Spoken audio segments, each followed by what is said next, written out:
Good afternoon, and welcome to Balancing Standardization and Innovation in the Digital Patient Engagement Space, a health system CIO production sponsored by Artera. Just a little housekeeping before we get started. My name is Anthony Guerra. I'm the founder and editor-in-chief of Health System CIO, and I'll be your moderator today. We're looking forward to your participation. You can send in your questions or comments at any time in the Q&A box, and we'll take them later in the program.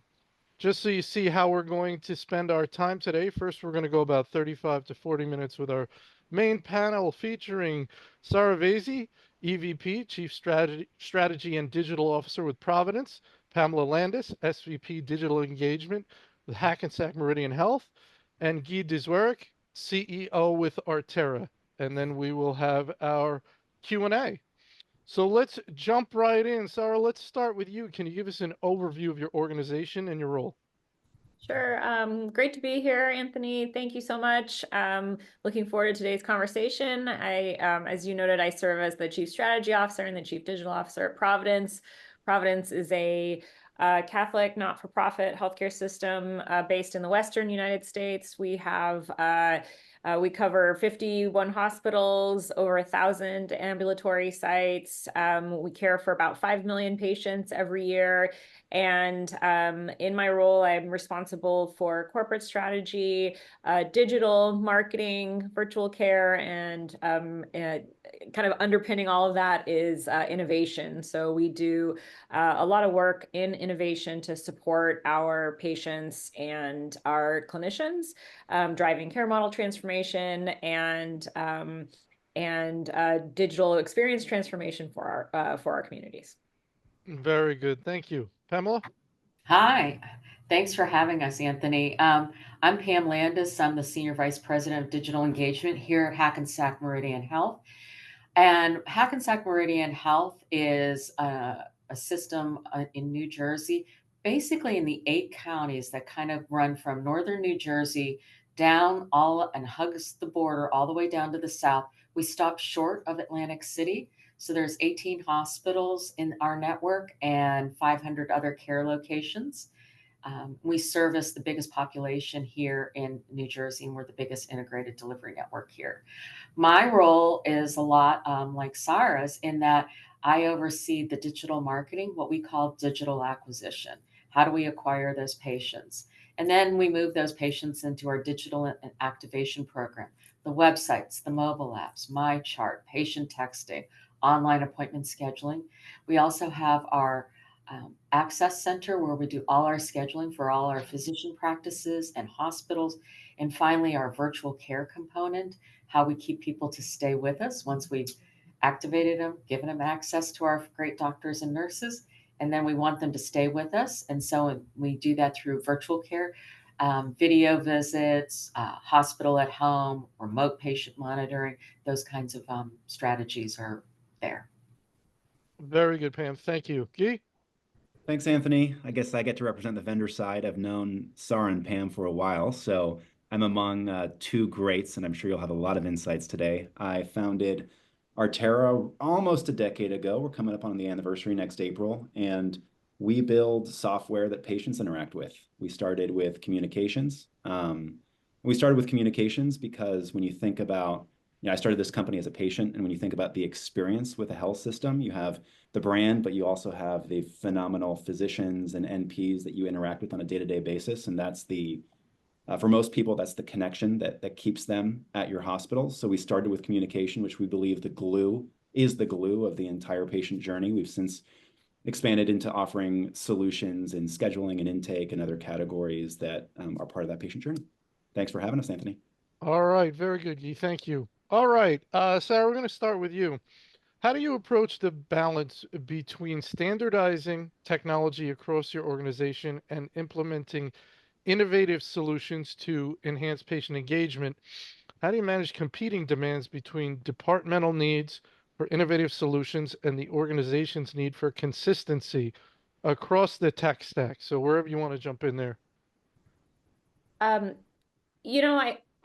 actually think that the question of standardization and versus innovation is a little bit of a red herring. And what we're really trying to do, in a way, I mean, if you fundamentally break it down into what health systems need to do and what other industries who have gone through digital transformations have done, is bring their sort of suppliers, in our case, our clinicians, like that Guy talked about, right? Like you really want, like that's the best thing about the system is the care that's delivered by our clinicians, and bring them closer to those people who need it, our patients or our consumers, and take all the crap out of the middle, right? And when you and so with that end goal in mind, right, like bring your supply and your demand closer together, you do whatever it takes to do that, right? And so standardization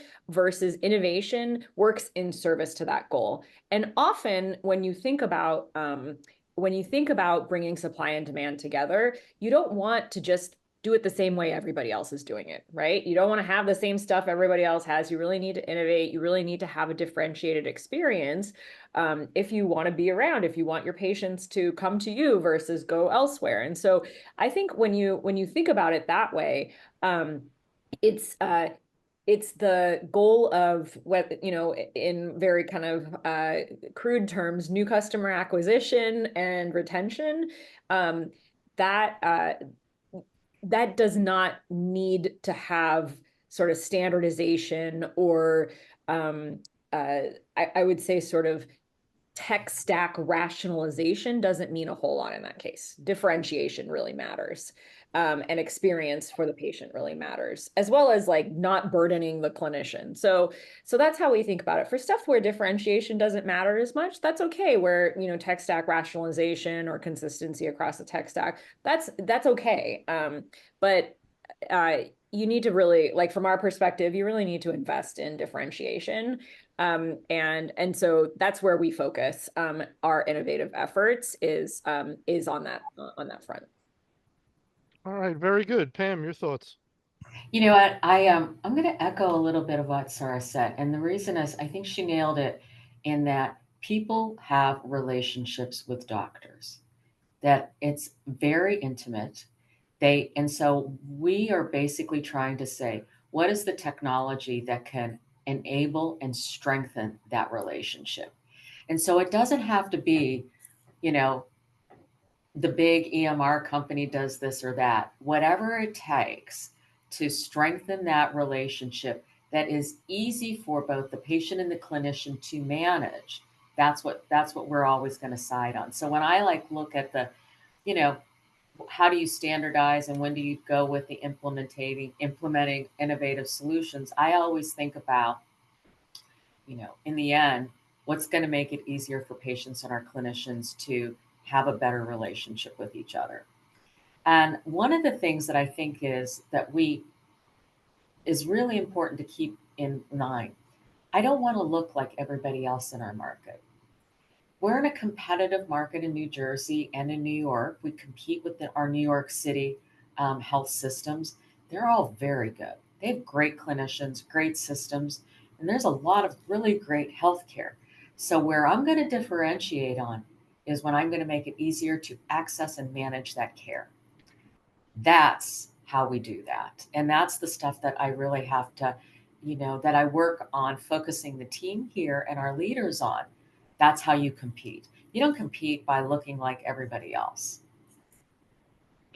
All right, very interesting, Guy. I want to hear your thoughts. Well, hard to refute anything you've all have said. The thing that comes to mind for me, two thoughts come to mind. The first is, I'm sure you're all familiar with the iron triangle. You can really only compete on three things: cost, quality, and speed. Cost is out of the picture in healthcare because that's pre-negotiated, right? Like no one is choosing not nobody, but very few patients are choosing your sites of care because of cost. For the most part, it is Medicare, it's Medicaid, it's commercial. They're assuming it's covered and they have a copay, and it's so convoluted and confusing. So you've got quality and you've got speed, right? And I think we're anchoring around those two things. Speed is like access, right? How do we free up physician schedules? How do we create more capacity? How do we make it easy for patients to get into the healthcare system? And then quality is all the other things that we're talking about. When it comes to standardization and innovation, the thing that we see, that I've seen over the last decade, both as a consumer and uh, as an operator of a business, is bundling and unbundling. I think it's synonymous with standardization and innovation. Let's use a consumer example. Cable. 10 years ago, everything was bundled, right? You bought a cable channel, everything was included. It was mediocre. There were a lot of ads. You couldn't watch the channel when you wanted to. And then we had massive, massive investment around the COVID time in pure play kind of digital streaming channels.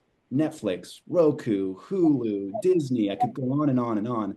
And it's interesting to me because I think over the last 2 years, we've seen the shift back to bundling. Think about YouTube TV, think about Disney plus Hulu plus ESPN. And I think we're saying the same thing. I don't think that's unique to the consumer side. We're seeing the same thing in healthcare. We're seeing the same thing in many, many other industries. I think this is a global phenomenon, and it's this constant yin yang of bundle, unbundle, standardize, innovate. And I think everything at some point has to reach equilibrium. And as a vendor and as a consumer, it feels like we're starting to steer back towards that bundling or standardization route. So that'd be my only other observation. Yeah, well, it's a good point, Guy, and we've seen it in this industry. 20 years ago, it was a very best of breed approach on the application side. And then we saw the huge pendulum shift towards a package deal, which is a big reason for Epic's success. And I don't know. I don't know where we are now. You're seeing in some areas, you're seeing bundling, which would sort of be the enterprise approach. But I don't know, Guy, any more thoughts? I mean, you definitely see the pendulum over the decades. So the thing I'd say is that extremes are never good, right? And in general, in life, you eat too much of a certain type of food, it's going to be bad, even if it's a healthy food, right? So extremes are politics, you name it, right? Everything extremes generally are not a stable long-term solution. So I think the equilibrium is the best. I think Sarah, Pam, you've both hinted to some of this. Like, how do you, as executives at hospitals, think about that equilibrium? What should be standardized? What should be, single platform? And where are the opportunities to differentiate, to drive value to your consumers, to balance that supply demand scale? Like, I think that is the crux of the question. What is the right balance? I'm not sure as a whole, healthcare has found that equilibrium. I think we were there, we've been there at parts of the last 20 years, but I think more recently I'm concerned that we're moving away from that equilibrium in general. I think you are two leaders who probably have found a way to kind of keep steady and manage it well, but I'm not sure that the whole industry has. And you're seeing it move right now towards more of a bundled approach and a sort of that's where you see the pendulum And moving. I actually have a thesis here, and I'm curious what the other panelists think. I think it's tied to the cost of capital. I think the higher interest rates are, the more finance and the more CEOs come in and go, I need bottom line. I need EBITDA. And the easiest way to get EBITDA is to cut costs. And the easiest way to cut costs is to get leverage with fewer vendors and get them to do more. Now, the problem with EBITDA first thinking is that you're ignoring the top line. Okay, great. Save a couple $100,000. Great. Save a couple $1,000,000. But what are the long-term ramifications of that decision? And those decisions don't show up today. The 200,000, the 500,000 shows up today, but the 20% reduction in your inbound acquisition flow, that shows up 6 months from now, a year from now. And by the way, it's really hard to point fingers a year from now because everyone's going to go, well, no, that wasn't me. There's 20 other things that we changed, right? So this is the conundrum I think that we're in right now. And no one's going to feel the pain and the fire for another 6 months when things start looking a little bit different and fingers start getting pointed. I, That's a Sarah, Pam? I agree completely. I think it's cost of capital. It's also just pure cash flow. A lot of systems are still, and we're in markets where there's a lot of downward pressure in general. And so the overall economics are driving a lot of the decision making. And to Guy's point, he's absolutely right. Like, we're not going to see it right away. We'll see the consequences of sort of a consolidation of the tech stack and getting a platform to do a little bit of everything, but nothing super well, right? You will see the consequences of that in 6 months to a year. And then and let's say you don't. Let's say you don't go that route and say we're still going to differentiate and we're still going to have an experience, an access experience, personalization experience, a communication experience that's differentiated. Attribution is very difficult. And so unless you have a mechanism where you've instrumented your overall stack to be able to measure attribution and say, this is the clear reason why, the cause, not just like some sort of correlated thing, but the actual cause for ROI, and being able to sort of track it all the way through, it's very difficult to kind of stay the course. So I agree, but I do think that over time, it will become more and more important. The one potential sort of wrinkle in all of that is that one of the reasons why a lot of health systems started to invest in differentiated experiences was because there were outside disruptors coming in, right? Like the retailers were coming in. We thought, we're going to see Walgreens and Walmart and all these disruptors kind of fundamentally changing our business. And we've kind of seen what has happened there, which is that they have not been successful. And so they've sort of retracted as well. And so there's this potential, like, we might be a little bit too arrogant and say, oh, everything is going to be fine. No one's going to manage to do that. But that's also risky, right? Well, you know what the next risk is? It's at the FTC. We're going to have a new FTC chair, and they've been focusing on big tech. Hospitals, were focused a decade before. So I mean, there are real, Yep. The competition might just be from across the street now instead of That's right. create market power in specific regions, which is really what we've seen over the last 10, 15 years. So it's a difficult balancing act. Yes. Here's what I would say too. I'm kind of, I've been doing this a long time. I'm kind of tired of sacrificing the patient need and experience for making it easy for us to check a box in our tech stack. Oh yes, we offer that. It's not consumer grade. It's not as good as we want it to be, but we have it. Check. At the patient expense. We don't say that around a radiology system. We don't say that around a cardiovascular information system. We actually do want the best there. And we do, make sure that it meets all the clinical and business requirements. So I think we have to get to a place understanding what these outside pressures are and basically saying that I don't believe we as an industry have cracked the nut that the tools that we are putting out there, we're starting to. There are places, what they're doing at Providence, they're starting to really do that, saying we're going to make a differentiated experience to make it easier to access, understand, and manage care. Because right now, we're just providing people access to read about the care they just received. That's it. If you're inpatient, we'll send you your notes. If you go to your doctor's office, we'll publish your notes and here are your labs. But we're not telling you, what do you got to do next? What's the care plan? How can I help you? And those are the things that I think we have to get to. And we have to start to really say that the patient needs and requirements are important. They're just as important. And they will help us grow enough so that our business and our finances can improve also.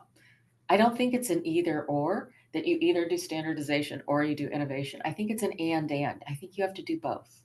So Pam and Sarah, how can folks like me, right, on the vendor side, technology builders, help you make those cases internally, right? Because at the end of the day, the CFO is going to make you find the cash flow, right? Cost of capital not going down anytime soon, right? Like that is going to be a challenge.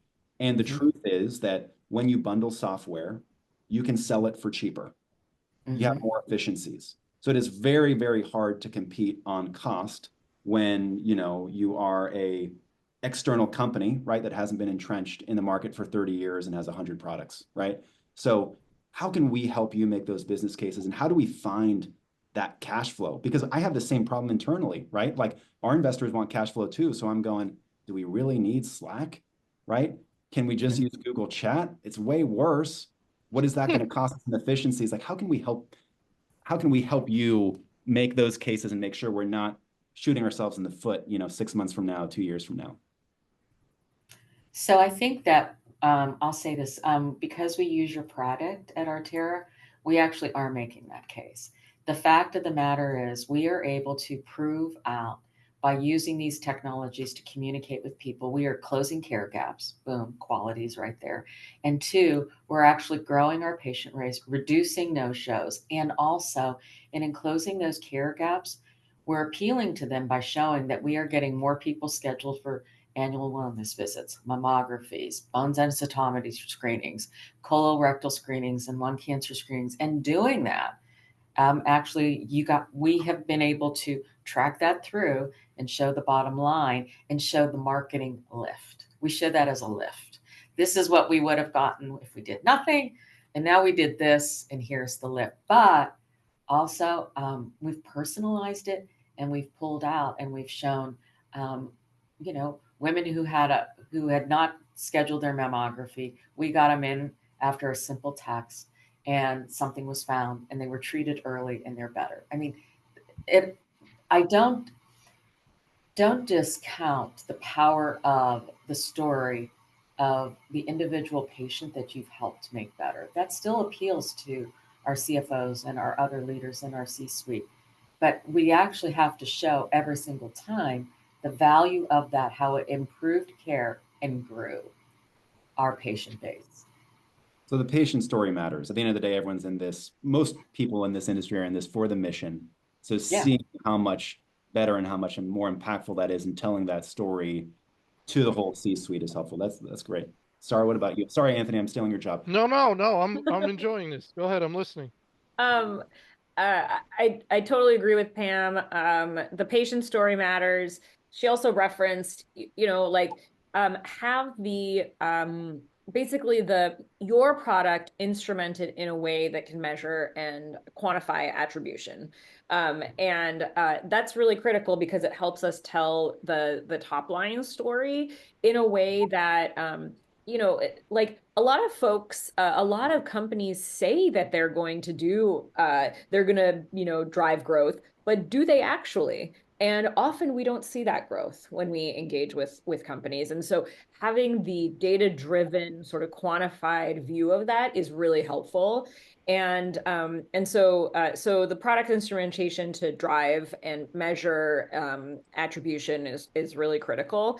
The other piece is, we're increasingly I think in healthcare technology, sort of fighting this never-ending battle of open ecosystem and interoperability. And the more that we can do that, the better, because we can actually consolidate the gains associated with an unbundled environment. Yeah. We've never really been able to do that well because we've had difficulty with data exchange, with APIs between our different tech stacks. And so everything sort of operates in silos, and that prevents us from consolidating the gains of the technologies that we're putting in many ways, right? And so we don't get the ultimate benefit. And I think that's one of the key ways that without compromising so much on some of the just pure tech stack consolidation, we can actually get a case for having some best of breed, as long as the best of breed talks to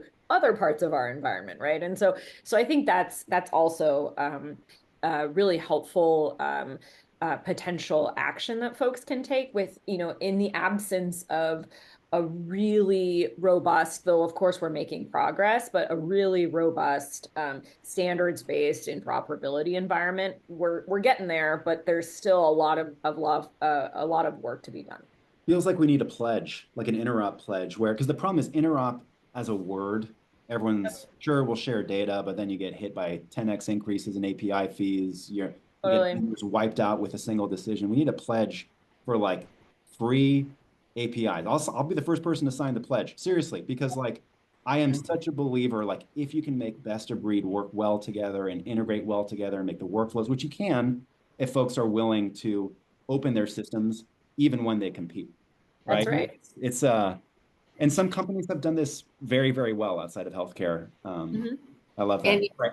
I often use the analogy of the banks. The banks figured out a way. You know, when they built the ATM system, they figured out a way how to exchange that data. You could put your card in any ATM, and it's going to access your dollars, your balance, your whatever. They've decided this is our common set of exchange, and we're going to agree because in the end, they put the customer first and said we've got to serve the customer, and this is going to help all of us if we do that. And I do think that in our industry, we need to get to that point where I agree with you. I think that these APIs, and we've got to stop, we have to get to this point where we're okay with the walled garden of mediocrity around some of the big tech players and really start to articulate the fact that I go on my phone and that my cable company digital experience, my cable company is better than my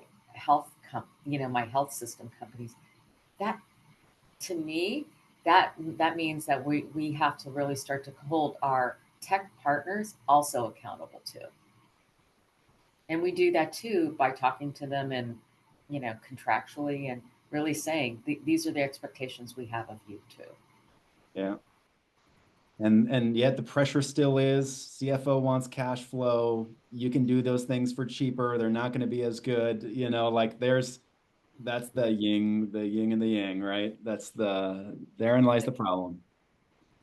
But if you could say, look, like, yes, this may cost more, but we can actually measure better performance. You're, and that essentially what you're doing is a cash generator as opposed to a cost center, then that's no CFO is going to turn that down. They just want the evidence for it, and we don't have that evidence. Like historically, we have not had it. Do you think in this kind of changing tides of more bundling or standardization that CFOs would go at risk on that? Because that's another way I think a lot of entrepreneurs would be open to navigating this model, which is I get it, this will cost you this much. We don't make money if we charge that much, but I'll tell you what, we'll do it for that price and we'll go at risk on the gains. Here's how we're going to measure gains. That hasn't worked, I think, for a lot of entrepreneurs over the last decade, but maybe we're hitting that turning point where risk is back in fashion, right? Because of just the changing economics. I think it is. I think it's coming back in fashion because the economics are changing. And what historically folks have just wanted is reliability around budget. But the truth is, like, reliability around budget doesn't exist from a macro environmental perspective anymore either. And so there's more tolerance for uncertainty and going at risk if there's if the total EBITDA impact is at least to some extent predictable, then you may say, okay, the cost could go up, but also your top line would go up, right? And so therefore, we're willing to make the investment. Wow. A lot of stuff there. Really, really great conversation. So a lot of people I talk to are the CIO types, and they might be on the other side of this conversation, right? And they would be more on the standardization side, even though they want to be very innovative, but they would have sort of the other side. You mentioned the CFO, Lucky, but I wonder if we could lump some of the CIOs in with that and the other side of this conversation. And I've actually heard the formula of if it's going to if staying in suite's going to give you 80% of what you're looking for, then take the deal because there's savings on the other side. But it sounds like what you and Pam are saying is that's not a great deal because that 20% is going to be where you differentiate and where you make a difference for the patient, where you become special. So if you keep forcing me to compromise and take the 80, I can't do much innovation. I'm not going to be able to do the things and move the needle. Does that make sense, Sarah? Makes sense to me. And I don't think that we have any platform out there that gets us 80% of the way there, by the way. 80 is not bad. We're being asked to compromise to like 30%, and with real consequences. I'll give you one example. Um, there is no concept today of a large platform, a large electronic medical record company out there doing true federated identification for the patient. And what I mean by that is we know you as a patient and we can connect you to third parties through an identification mechanism that's like OpenID certified, and exchange information in a permission-based way that allows for the connecting of dots between your clinical record and then other parties that have some sort of role within your overall health. That does not exist today. And that is not the last 20%. That is the average person out there, any patient, any of us, the average person interacts with 5 different healthcare companies every year. And so if you're being forced into one health system or one electronic medical record and then have another account somewhere else and another account somewhere else, you as a patient, and going back to Pam's, like the patient is what matters, right? You are having an extremely fragmented experience. And so we are being asked as health systems, like we're being forced not to take 80%. We're being forced to take 20 to 30%. And so that's just one example. There's all sorts of other ones as well. But I would say that uh, you know, if we could get closer to 80, that'd be all right. That would be all right. It's Sarah, you know this because you're an operator. Pam, you know this because you're an operator. The CIOs are the purveyor of a garden that needs to stay watered and stay managed and manage cyber risks, right? And, it's interesting managing those two voices, right? Because the operator gets it and they know it. And the CIO is like, yeah, but there's a garden here. And like, I need to install some drip lines for this thing. And like, I need to bring in the weed whacker, and like I got to put security guards around it so that the foxes don't come and eat the plants. I don't know how I came up with this analogy, but you get the idea, right? Then that balance is like the operator gets it. These carrots taste better. They're better. They'll be healthier. They're going to help us, get to more farmers markets. And I'm continuing with this analogy. I So like it. Keep going. And I think that's the challenge. I do, and frankly, Anthony, the reason I didn't say CIO is I didn't want to alienate 100% of your audience, but it is the CIO and the CFO, right? And I get it. I really do get it. In times of cash constraint, right? Finance and IT, those are the like very, very easy places to find bottom line savings. Mhm. The problem is you can railroad a lot of operators who are driving business growth without even realizing it, right? So I keep coming back to the same point, but that resonates so much, Sarah. Here's what I would say. You don't you do not cut your way to financial stability. You don't. You can trim, but you have to grow your way. And the way to grow your way is to differentiate yourself and to take care of your customers. And honestly, as difficult as the days ahead of us are going to be, I also believe, and I know this to be true in my experiences, CIOs and CFOs and CEOs, they want to innovate. They want to do better. They know that they've got to do better. And so we've got to find ways to make it easy for them to sign up for this these ideas that we have around improving that experience. The CIOs, they want to be seen as innovative, and they should be. And they are our partners in this, and we've got to show them by doing this, you're going to get XYZ. You're going to have a partnership. It's going to open up this. It's going to create new patients for us. It's going to make sure that we retain the patients that we have today by creating an easier and better experience. And that's the way you do it because, they actually do want to do the right thing. They're under pressure. And so it's our job to show them how it can be done. So Guy had asked you guys, how can I help you make the case? And then you have to make the case. And I think what's really interesting, we talk about making the case, and the individual patient story was mentioned as a compelling way to make the case. You're also going to have to use some numbers, and I know we talk about hard ROI versus soft ROI, but you're talking about, especially with the CFO, you're talking about numbers-oriented people. So you want to convince someone who's numbers-oriented, you need to bring in numbers. So let's talk about how to make the case and how to speak the language. And Sarah, I think it's really important. I talked about them making the argument that, you live with 80%. Well, you're saying it's 30%. So that's Mhm. also part of the making the case, is explaining it's not the 80% you may think it is. We're at 30, and here's why. And let me list it out for you. So it's a whole complete picture of making the sale, so to speak. I'd like you guys to talk a little bit more about that in terms of giving your colleagues who are in similar positions some ideas for how to make the case. Sarah, you want to start? I'll give a couple of examples. And one is on the just pure access front. Like, we actually go pretty deep, right, when we're making the case. One, on the access front, for instance, like when it comes to appointment scheduling, we actually show that the goal would be one-click scheduling, right? Like, go from Google to one-click scheduling.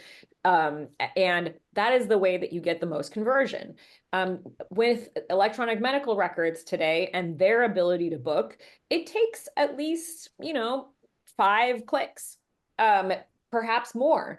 And so we actually show, if you're taking 5 to 7 clicks, there's a 30% drop off every single time, right? Like, it just reduces your conversion. And we can show what the delta is between what we could accomplish via another solution as compared to our electronic medical record. And we can quantify it, and we can say, this is how much more incremental conversion you can expect and what we've seen based on the data. That's one example. Another example is to say, look, like, within the context of care gap closure, if it's not personalized, and if it's not personalized in terms of, like, sort of the next best action to take at a specific time, that is relevant to you as a patient, versus if it's buried somewhere in your patient portal, right? This is the delta in the conversion, and how many folks, like, would actually go through that process of pulling down a drop-down menu and, like, searching around and figuring out, like, do they or don't they need to go get their immunization or their mammogram or their colon cancer screening or whatever the case may be, versus if it shows up right in their face with a text or with, in their health system app. We can show the delta in conversion.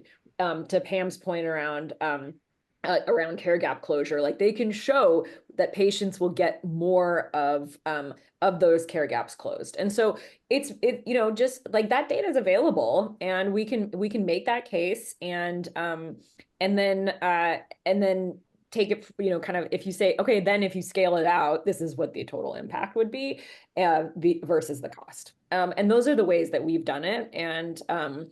And we actually, like, even on our marketing efforts now, we are able to show at Prov that, based on knowing our users and doing targeted outbound marketing efforts around specific efforts, like for specific services, we're generating a return on marketing investment of attributed incremental of $1 billion a year. Wow. And so we can actually show that.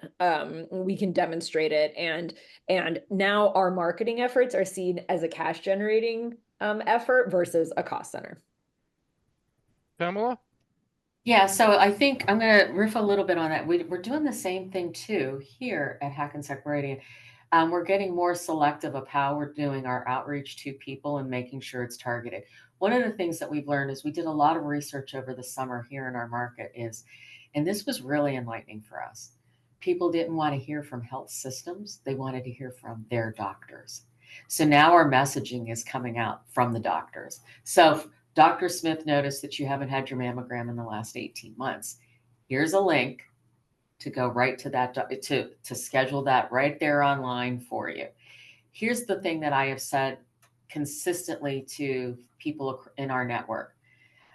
We'll do these text campaigns, we'll close these care gaps, but you must have online scheduling enabled.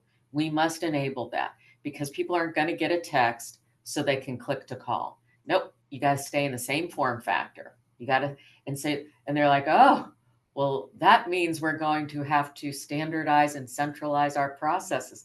Well, yes, that does. Mm-hmm. And that standardization and centralization actually does make sense in the scheduling.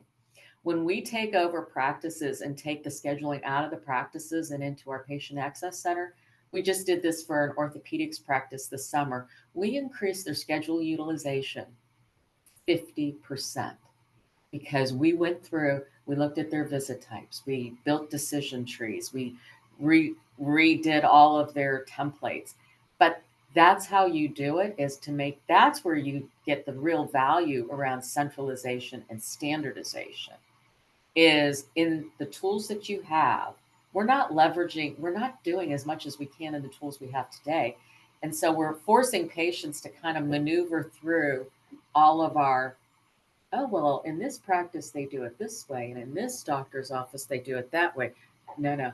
We've got to use those big tools to standardize there and then hook the patient into that experience.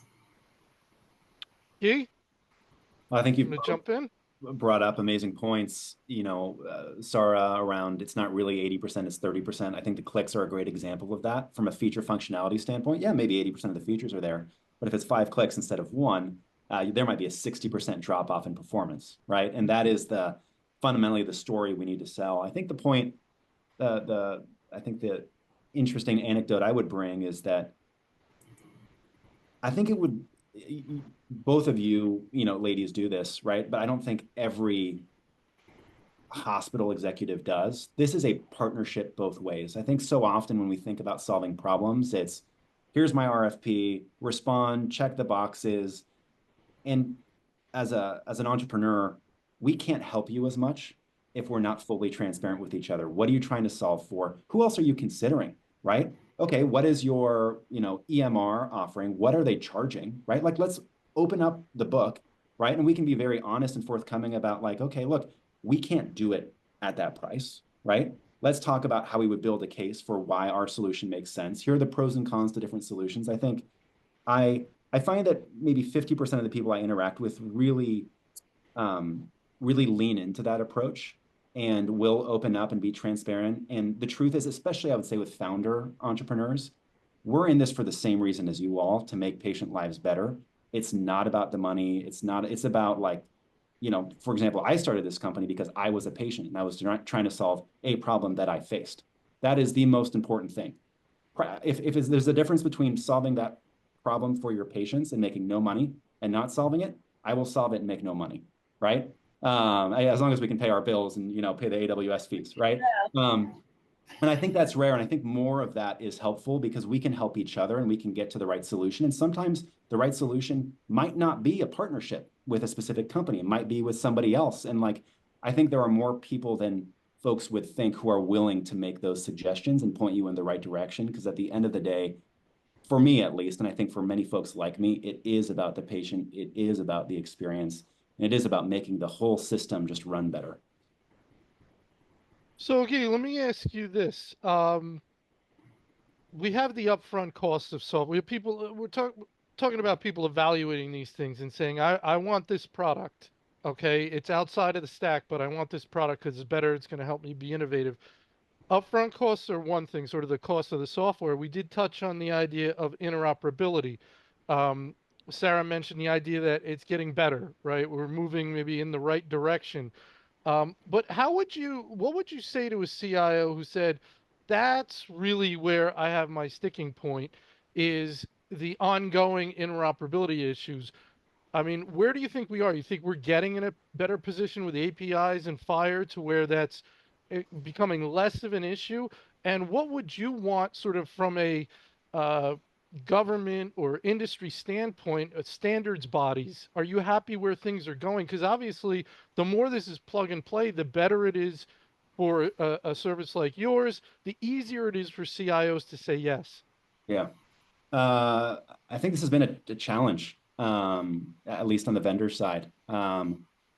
It's been a challenge, and I think there's some PTSD here for everybody in the industry, right? Like, there were massive price increases over the last year, kind of invisible, not invisible. I mean, they were very visible to folks like us. And in some cases, I know Sarah, Pam, you have some of this experience with some of your other vendors, tend to, probably 20, 30, 40 times increases on API fees that make solutions untenable. So, um, when we started the company 9 years ago, and we were signing on to marketplaces for APIs for all the various EMRs, we paid a lot of attention to the contracts. And there were clauses like we can remove you from the marketplace at any time without any notice. And we pushed back very, very hard on those contracts because it's not fair to our customers. In some cases, we got 6-month notices. On some cases, we asked for pricing guarantees. In many cases, we didn't get them. And for the source systems where we didn't get the concessions we needed to feel like we could build long-term sustainable software, we focused on standards that we knew were never going to cost money. HL7 and FHIR. So like there is a huge onus for me on ONC expanding some of those interoperability rules. As I mentioned earlier, I am happy to pledge and sign up as a vendor myself to make our APIs free and accessible and open today, because I think that's the best way we take the industry forward, including our private APIs, right? Like as long as we have enough demand for those and can cover the cost to open up private APIs with the right security, mechanisms. Absolutely, I know many people just like me who would pledge to that. I do think we need to expand. HL7 FHIR, they are limited. There's so much we can't do. Pam, you talked a lot about scheduling. Like there are a lot of scheduling APIs we don't have access to. The way we've worked around that is we've tried to build direct relationships with the EMRs. We're very transparent about those with our customers and with our vendor partners. We're advocating for new APIs being released. I'll name one name because I think it's helpful. I actually really like the stance that Oracle has taken here. They've been very API first. I know they face a lot of challenges, but they've been public about being API first. I am a partner of theirs, right? I benefit from the partnership that I have with them. Them opening up their APIs might not be good for me, but I actually think it's the right thing for the industry. And I'd like to see more of that, candidly, across the entire kind of universe of EMR companies. I also think that openness encourages competition and improves products and improves what we end up delivering to our patients. When we build those walls and moats around places, that is a limit to innovation. And I think but I do believe that we are making some steps, in the right directions with TECFA and some other things. However, what the next administration is going to do in the direction that they're going to take at HHS and ONC, I honestly, I do not have that crystal ball. I think it's going to take the leadership of health systems across the country to make a demand and say, this is our data. These are our patients. We are paying for this service, and this is what we have to collectively do as an industry to make a difference in people's lives. We cannot say to the tech companies, "Oh, it's okay. We'll sign your agreements." We have to be able to start pushing back on this. Pam, you triggered a thought for me. One thing that we actually invested in this year specifically for interop reasons is direct integrations into the databases, right? If you can go a layer below the EMR to the database at the Snowflake layer, we give you all the control, we build all those security permissions. It might not be as real time, but you can get those things to the minute. It's a little bit more technical work up front, but if you can build a direct database data connection layer, it opens up a universe of possibilities. Sarah, you want to jump in there? No, I think both Pam and Guy covered it. I do actually, one thing that Pam said is I think critical, which is health systems need to have the sort of fire in the belly to collectively make those demands on the systems that we are utilizing as infrastructure for medical records and the transactional systems and all of that are utilizing our data and then charging us for its access. Mhm. All right, very good. We only have a few more minutes here. I do want to get to this because I think it's kind of an interesting question. Vendor roadmaps. If you are looking at something outside your normal tech stack, outside your EMR's offerings, and you're looking at an organization like Artera, um, you're going to want to know. Well, you're going to want to know from both. You're going to want to know from the core vendor for their particular product in this area. What's your roadmap versus the vendor that's outside of that family? You say, what's your roadmap as you're trying to evaluate which way to go? Does this come into play in some of your decisions and discussions, Sarah?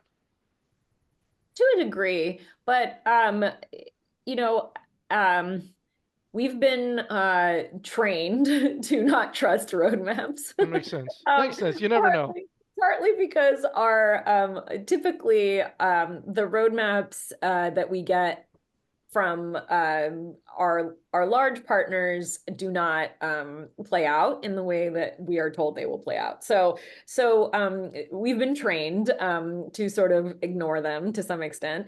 But one thing that Guy said earlier does help. Like, I find roadmaps useful when we're in a co-development type of conversation, like being transparent about what problems are we trying to solve, how do we actually factor them into a roadmap of a company, that it's not just like one directional, like them telling us, but rather we're formulating it together. I do find that useful. And if that kind of relationship with a solution company exists, then it is, I think it's productive and would help inform our decision making.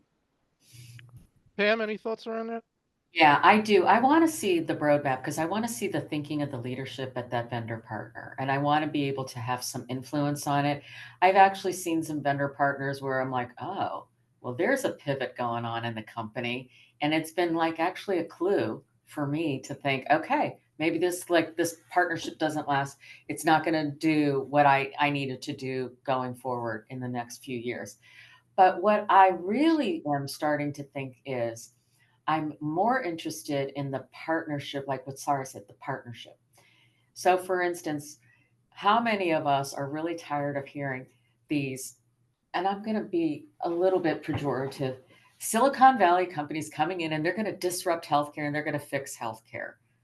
They're going to fix it all. And they don't work with anybody in healthcare, and they've never delivered one, they've never seen a patient. They talk to doctors and they've been a patient, but they've never actually built a system for this. But they figured out they've got a lot of funding. And one of them was, a couple of them are out of business because they were trying to disrupt from outside in. I'm really more interested in having a partnership where people are going to partners with vendor companies who are going to help us disrupt from inside out, who are going to sit side by side with us, learn our problems, learn our needs, understand what we are going through and what we're trying to solve, and help us figure out creative ways to address those needs. That's what I would like to see more of in the tech industry. Partner with us to solve from inside out. All right, you know what? I want to go with a lightning round of final thoughts here. We've obviously got people who are innovative folks, want to change healthcare, want to deliver what's best for the patient. But as we said, the key here is going to be making the case to some of those who also are going to have a lot of say over whether or not these solutions that we want are purchased and engaged with. And the idea is making the case and getting them on board. And I think a good point was made that they want to be innovative, but they're working within certain parameters, right? Their job, they've got certain requirements. So I want to help you, help me help you. So Guy wants to help you, and they want you to convince them. Everybody wants to be convinced. So let's get a final round of making the case. Pamela, I'm going to start with you. So I think what I do is I show them how this is going to help them grow the business and that this is actually going to bring in revenue. That's the first thing. And then, bring in the data, but then I actually bring in the story. And a lot of times I am not above, talking to board members and having them voice their experiences and how it could be improved, and some other folks. But also, we do a lot of research, a lot of focus groups, and we listen to our patients and let them have their voice and say, this is the problem we need to solve today. Awesome. Sarah, your final thought. Pam said it. We have to paint the picture of how what we're going to do helps grow the business and helps, uh, you know, uh, again, consolidate the gains of the work that we've already done. Everybody's doing a lot of good work, but it needs to be brought together to drive growth holistically across the business, and that's the way to do it. Guy, we're going to give you the last word. It's hard to follow these two, but as you all said, I think a few new thoughts for me is you're remembering that we're all human and appealing to the mission, right? Like fundamentally. Two, I think the case for value, it's so easy to debate value, but to make it very clear and maybe be willing to sacrifice financials, right? And go at risk on financials so that, cost is a non-issue. And if folks don't agree on value, then you have a different problem, fundamentally. And then I think the third thing is more of a plea than anything, which is I really think most people on the vendor side, they share the same fundamental mission alignment that every single healthcare executive does, who's sitting at a big hospital or clinic today. So open your world, right? Let them be part of the solution. Um,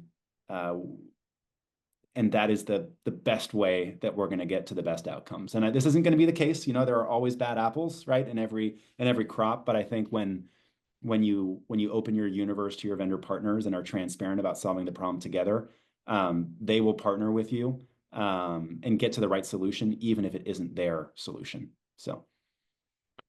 Perfect. Wonderful event today. Regarding continuing education, you can use the final slide in this deck. You'll get an email when the on-demand recording of this event is ready for viewing. If you want to work with us, you can reach out to Nancy Wilcox from our team. Go to our website to register for upcoming panels.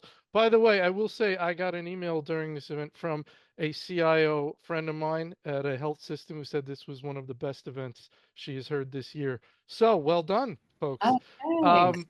Thank you to our panel, Sarah Vasey, Pamela Landis, and Guy Deswerk, and Artera for sponsoring, and you for attending. And with that, everybody have a wonderful day. Thank you. Thank you. Thank you. Thanks.